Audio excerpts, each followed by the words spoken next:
In this problem, we're relaxing the assumption that the pulley is light in an Atwood machine.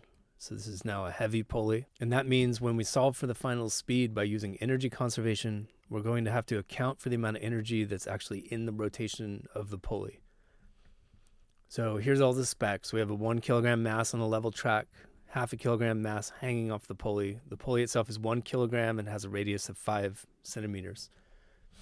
So just being relatively casual with the energy conservation here, I have a drop in gravitational potential energy for the hanging mass. And that's really the source of energy for every one of these pieces. And they all end up moving at the end. So I can write down real quick here that M2G, Y initial, that's my initial energy. Everything was motionless. I had some gravitational potential energy here because I put 0 at the final position, which means my initial was at 40 centimeters. And that's it for the initial state. In the final state, there's no gravitational potential because I put the origin of coordinates there for measuring gravitational potential energy. But everything is moving. So each translational piece has a 1/2 mv squared. So I'm going to have a 1/2 m1 v squared. That's exactly the same speed as the other mass because the string isn't allowed to stretch. So I have 1/2 m2 v squared. And then my pulley is going to be rotating and holding an amount of energy 1/2 I omega squared. So there's two things that have to be done before we can kind of just grind through the algebra and finish. And one of them is that we need to be able to express the rotational velocity of the pulley in terms of the translational velocity of these other masses.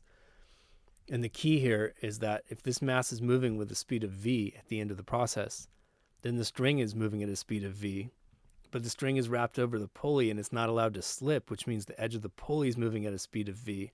So I can pop in a picture real quick of what this looks like up close. And here's the pulley with the string coming off of it at a speed of v and not slipping, which means the edge of the pulley is moving at a speed of v. And here's the radius of it. I called it RD for disk. And we have a relationship for this. The v is equal to r omega. In other words, I could say the rotational speed of the disk is v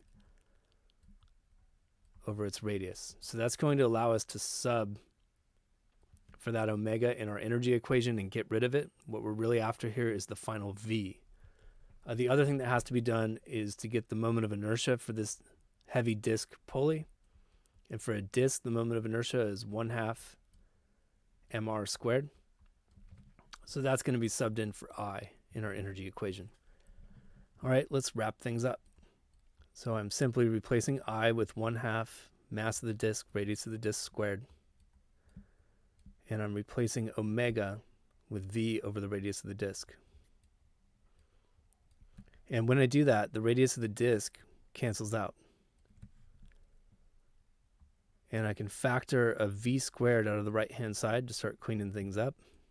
I'm going to go ahead and multiply both sides by 4 and solve for v.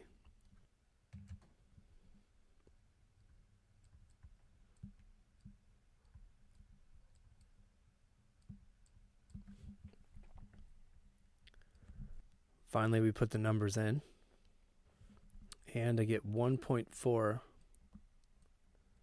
meters per second.